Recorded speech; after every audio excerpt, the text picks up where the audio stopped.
The item of the TRC calls to action reconciliation section that I'm going to be looking at today is number 49, and that reads that we call upon all religious denominations and faith groups who have not already done so to repudiate concepts used to justify European sovereignty over Indigenous lands and peoples, such as the Doctrine of Discovery and Terra Nullius. The fact that this action point must be called out in the first place means that there are still religious denominations across Canada who are either directly or indirectly justifying European sovereignty over Indigenous land. This is an issue specific to Indigenous peoples and communities because all of Canada is rightfully Indigenous land. To better understand the ins and outs of this issue, however, it would probably be best to understand what these concepts entail. Let's look at the Doctrine of Discovery specifically. The Doctrine of Discovery is international law that gave authority to European explorers over vacant land. Vacant land was defined as land which was not occupied by Christians. So in reality, these vacant lands really were not vacant at all. Members of the religious denominations in question must become aware and educated on the reasons why their present land-related justifications are harmful, and this is the first step towards applicable reconciliation. Now, a great example of a series of suggestions that has already been made is the Long March to Rome, which was a worldwide march led in 2016 by Indigenous peoples, chiefs, and elders from Paris to Rome with the intention of asking the Pope to officially repeal the Doctrine of Discovery. I believe that in general, this call to action is completely doable and absolutely necessary to move Canada further down the path to stronger reconciliation with the Indigenous peoples. The first step to take to make this change a reality is to contact the members and leaders alike of the religious denominations in question.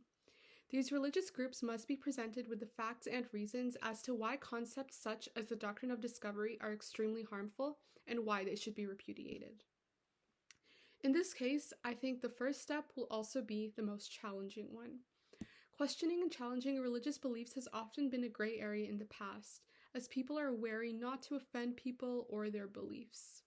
No matter what the situation, I believe it's important to make sure that this communication is carried out respectfully.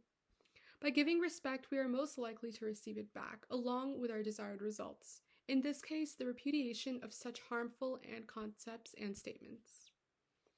The benefits of getting rid of such religious statements are that people will not be able to use religion as an excuse behind their racism anymore. Religion, which is often viewed as something that can't really be questioned or changed, is what many rely on and refer back to when criticized about their words and actions. By repealing statements like the Doctrine of Discovery, people will no longer be able to do this in a harmful way.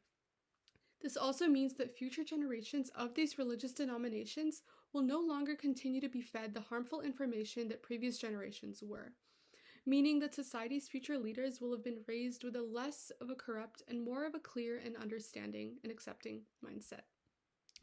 It's pretty interesting because whenever people think about the conflicts between Indigenous peoples and settlers, the issue seems to be based largely around race alone. This issue proves that it stretches beyond that and into religious beliefs too. With that being said, it's important to remember that true reconciliation must involve all aspects of life and socialization that are affected. This includes patterns in everyday life as well as in the education, healthcare, and justice systems, as well as many, many more. This, of course, extends onto religion too. This item in the calls to action will help strengthen reconciliation with Indigenous communities in a new way through religion. This will help us all advance towards genuine emotional healing. And although this won't solve the bigger issue in the slightest, it definitely is a way of getting closer. An additional recommendation I would make as part of the truth and reconciliation within Canadian culture is to ensure that each school board has an Indigenous student representative. I know that some school boards already do have an Indigenous student trustee, but many, like mine, don't. While it is mandatory to have student trustees sit in on every board meeting, it's not mandatory and there is no existing set position to be held solely by an Indigenous student. I think that this would be really valuable as it would give the board and its trustees a channel to directly absorb the experiences of Indigenous youth within school settings, and then use that knowledge to their own discretion to build a more equitable and just educational environment for all.